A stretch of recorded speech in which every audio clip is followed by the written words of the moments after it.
So students, we have already finished the tense of future continuous tense, and today we are going to study the future perfect tense. There are some example of future perfect tense. So now let's start. Perfect.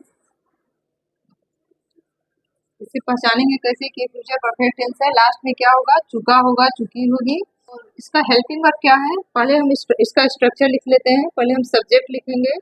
Subject के बाद will have या शैल है. Will have या शैल है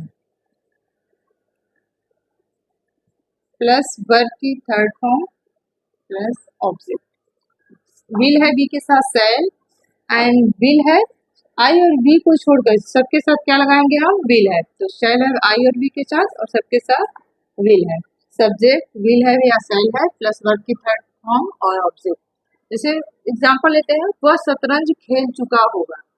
खेल चुका होगा, चुका से क्लियर है ये प्रेजेंट, ये परफेक्ट टेंस है और होगा ये फ्यूचर टेंस है.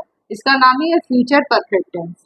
स्टार्ट करते हैं. पहले सब्जेक्ट ही, और ही के अकॉर्डिंग हम हेल्पिंग वर्ब क्या लगाएंगे? विल. He will have. खेल चुका होगा, played chess. We have played chess. वह अपना काम कर चुका होगा. ही के अकॉर्डिंग क्या लगेगा? विल. ही विल हैव कर चुका होगा, डन. वर्ब की थर्ड फॉर्म, यहाँ भी वर्ब की थर्ड फॉर्म है. ही will have done his work. वह पत्र लिख चुका होगा. एक नॉर्मल सिंपल सेंटेंस है. वह पत्र लिख चुका होगा. ही विल हैव रिटेन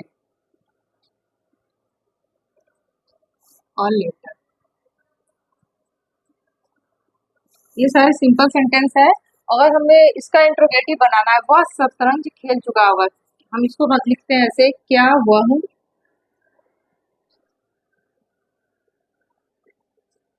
ये इंट्रोगेटिव वर्ड है. इंट्रोगेटिव वर्ड में क्या करना है? स्टार्टिंग में क्या है तो हम ही के साथ हम क्या लगाए हैं? विल है. तो विल को हम आगे कर देंगे. विल ही है, और सेम वैसे ही रहेगा. Played chess. अगर ये निगेटिव सेंटेंस है, ये तो इंट्रोगेटिव हो गया. अगर इसका हमको निगेटिव बनाना है, क्या हुआ शतरंज नहीं खेल चुका होगा, अगर यहाँ पे हम नहीं लिखते हैं तो विल ही नॉट है. जैसे क्या हुआ शतरंज नहीं खेल चुका है, विल ही नॉट. उसके बाद लिखेंगे हैव प्लेड चेस. ये निगेटिव सेंटेंस है. और सिंपल निगेटिव रहेगा तो विल हैव के बीच में नॉट. इसका हम निगेटिव चेंज करेंगे. वह अपना काम कर चुका होगा, और इसका निगेटिव होगा वह अपना काम नहीं कर चुका होगा. तो ही विल नॉट, बीच में क्या हो जाएगा? नॉट.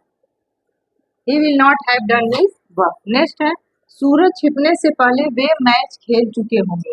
अच्छा, देखने में सेंटेंस तो इतना बड़ा है, लेकिन हम इसको सिंपल वे से एकदम बना सकते हैं. ये सेंटेंस कैसा है? सिंपल सेंटेंस है, इंट्रोगेटिव या निगेटिव नहीं है. तो हम पहले ये देखेंगे कि सेंटेंस में कौन सा इवेंट पहले हुआ है. सूरज छुपने से पहले वह मैच खेल चुका होगा, वे मैच खेल चुके होंगे. ये सेंटेंस आपका फर्स्ट पार्ट है. इसको मैंने पास्ट परफेक्ट टेंस में भी बताया है. वे मैच खेल चुके हैं, ये फर्स्ट पार्ट है. तो पहले हम इसका बनाएंगे, और इसका टेंस फ्यूचर परफेक्ट टेंस में बनेगा. और जो इसका जो सेकेंड पार्ट है वो present indefinite tense, simple present indefinite tense से बनेगा. ये फ्यूचर परफेक्ट टेंस में और ये प्रेजेंट इंडेफिनिट टेंस में. जो इवेंट पहले हुआ है, जैसे दे विल, ये फ्यूचर परफेक्ट टेंस है. दे विल हैव खेल चुके हैं, played match. They will have played match. सूरज छुपने से पहले, बिफोर द सन सेट्स. ये तो इसलिए मैंने लिखा है sun sets. They will have played match before the sun set. क्या मेरे स्कूल पहुंचने से पहले घंटी बज चुकी होगी. देखिए, ये तो सेंटेंस पहले लंबा दिख रहा है. ऊपर से इसका स्ट्रक्चर कैसा है, किस टाइप का सेंटेंस है? इंट्रोगेटिव सेंटेंस है. और उसके साथ ही इसमें निगेटिव है, इंट्रोगेटिव है, निगेटिव है इतना बड़ा, लेकिन ऐसा कोई प्रॉब्लम नहीं है, ये बड़ा नहीं है सेंटेंस। पहले हम इसको एक एक पार्ट को देख लेते हैं। मेरे स्कूल पहुंचने से पहले, यानी उससे पहले कोई काम हो चुकी है, घंटी नहीं बज चुकी होगी, यानी ये पहले इवेंट वाला, ये वाला काम पहले हुआ है, घंटी नहीं बज चुकी होगी, यानी हम इस वाले पार्ट को फ्यूचर परफेक्ट टेंस में बनाए हैं। तो सेंटेंस क्या है, क्या घंटी नहीं बज चुकी होगी, पहले ये हम बनाते हैं। और क्या क्या घंटी नहीं बज चुकी होगी में सब्जेक्ट हमारा क्या होगा, घंटी, द बेल। बेल के लिए हम क्या लगाएंगे, will, will the bell have,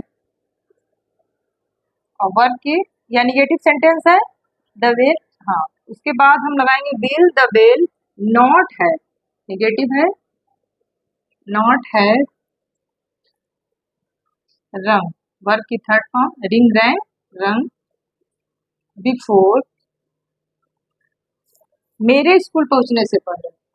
अब ये किस टेंस में बनेगा, सिंपल प्रेजेंट टेंस से बनेगा, आई रीच स्कूल। क्या इंट्रोगेटिव सेंटेंस है तो क्वेश्चन मार्क्स नहीं बोलना है। अगले सप्ताह तक तुम कौन सा उपन्यास पढ़ चुके होगे, ये कौन सा वाला मैंने आपको कई बार बताया है, हुज, विच, हाउ मेनी, ये सारे अपने साथ क्या लेते हैं, नाउन लेते हैं। इसे कौन सा उपन्यास, अब हम इससे स्टार्ट करेंगे, कौन सा उपन्यास,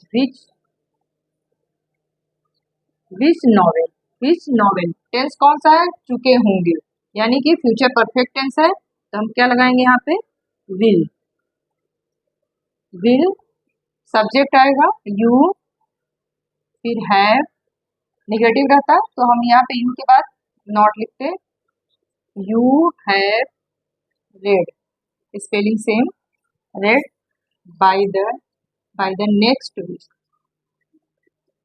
next question, which novel will you have read by the next week. Okay, अब ये तो हो गया simple interrogative and negative sentence, ये हमने केवल ट्रांसलेशन पढ़ा है। अब इसके बाद हम करेंगे एक्टिव से पैसिव, इसका वॉइस भी चेंज कर लेते हैं, active to passive. Okay, there are some example of future perfect tense, और हम इसे चेंज करेंगे एक्टिव से पैसिव में। पहले इसको हम देख लेते हैं कि ये टेंस कौन सा है। शैल हैव से क्लियर है कि ये फ्यूचर परफेक्ट टेंस है, और फ्यूचर परफेक्ट टेंस का जब हम एक्टिव से पैसिव चेंज करेंगे तो shall have been, shall have been या विल हैव बीन का यूज करते हैं, विल हैव, इसमें been extra, shall have, will have तो फ्यूचर परफेक्ट टेंस का रूल ही है, और इसका स्ट्रक्चर क्या होगा, सब्जेक्ट प्लस शैल हैव या विल हैव प्लस वर्ब की third form plus object, by लगाकर, बाय प्लस ऑब्जेक्ट, बाय तो कंपलसरी नहीं है, कभी कभी तो बाय नहीं लगता है, बाय लगाकर verb object, I shall have written a letter. अब स्ट्रक्चर समझ लेते हैं इसका, सब्जेक्ट ऑब्जेक्ट बनेगा, और इसका इस सेंटेंस का ये अ लेटर ऑब्जेक्ट है, इसको हम सब्जेक्ट बनाएंगे, अ लेटर, अ लेटर, तो आई के साथ हम क्या लगाएंगे, shall have, I shall have लगा है, लेकिन अ लेटर के साथ हम क्या लगाएंगे, will have, a letter will have been written, verb की third form, written by me क्यों, क्योंकि आई का ऑब्जेक्टिव फॉर्म मी होता है, और यहाँ पे हमें ऑब्जेक्ट चाहिए। He will not have sold the books, he will not have sold the books, ये निगेटिव सेंटेंस है, निगेटिव सेंटेंस का स्ट्रक्चर क्या है कि शैल नॉट हैव बीन लगेगा, will not have been. Subject से स्टार्ट करते हैं, सब्जेक्ट हमारा इस सेंटेंस का द बुक्स है, द बुक्स, इसके साथ हम क्या लगाएंगे, will have been, will negative sentence है इसीलिए नॉट हैव बीन, वर्ड की third form sold by him, he का objective form, he will have played chess, chess subject है, चेस ही के साथ विल है, चेस के साथ भी विल है जी। Will have been played by him. Next sentence, will he, इसी सेंटेंस का ये इंट्रोगेटिव सेंटेंस है, ये सिंपल सेंटेंस है, ये इंट्रोगेटिव है। Will he have played chess, इसका हमें चेंज करना है तो कैसे करेंगे, चेस से स्टार्ट करेंगे, लेकिन सेंटेंस क्या है, इंट्रोगेटिव है, इसलिए हम विल से ही करेंगे। विल हैव है तो विल हैव बीन, तो विल के बाद हम क्या लिखते हैं, subject, chess, will chess have been